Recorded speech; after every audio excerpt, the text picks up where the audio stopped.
So we're having an EML program right now, exploring monastic life, and this is a lot about living in community.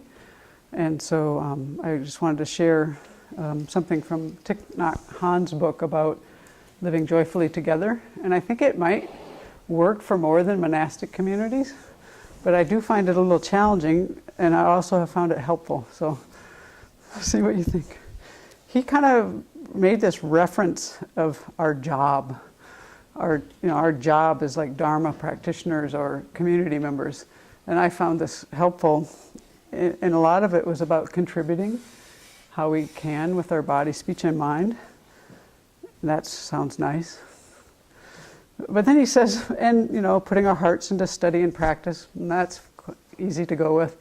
But then he says, letting go of little comfort, letting go of expecting someone to love us or be attentive to us, letting go of being angry when we're not treated equally or given our fair share. And then he says that those things really aren't important on the spiritual path. So that's what I was thinking about. And I can see in my own experience how it's very valuable to turn your mind that way.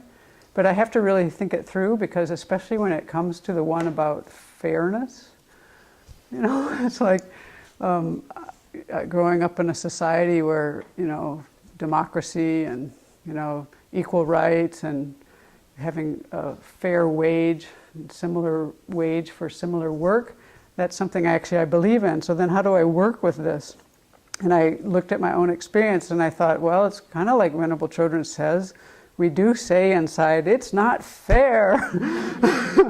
And when I say that to myself, that's the mind that is like, is kind of like a little kid, actually. It really is good to, I can actually hear it that way in terms of, when you're a little kid and you say that, you're saying that because you want something. And that's what I realize about the times where I have that feeling inside, like this isn't fair.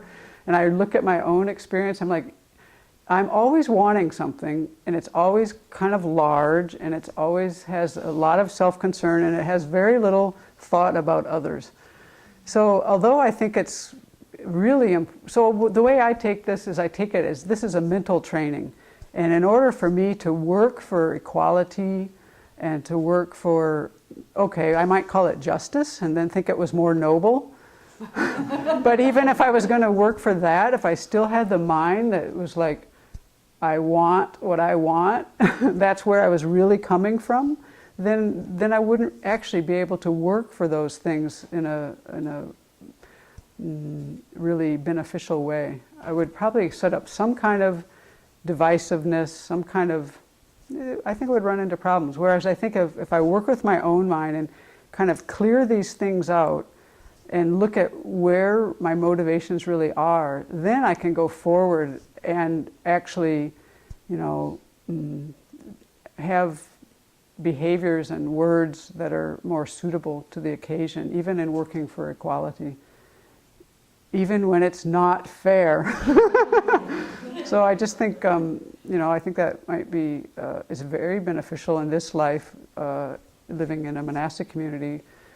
And my own thought, this is now me, not Thich Nhat Hanh, is that when I think about things being fair, I think like, well, we all have different karmas. Everyone has a different karma, so how could everything look exactly the same for everyone? That would be almost impossible. And so even, it doesn't mean I won't work for things, but it helps me to work with my mind, to just give a Dharma perspective to these kind of situations, and not in a way of shoving them aside, not in a way of belittling myself or others, but actually in a way of bringing more respect to everyone.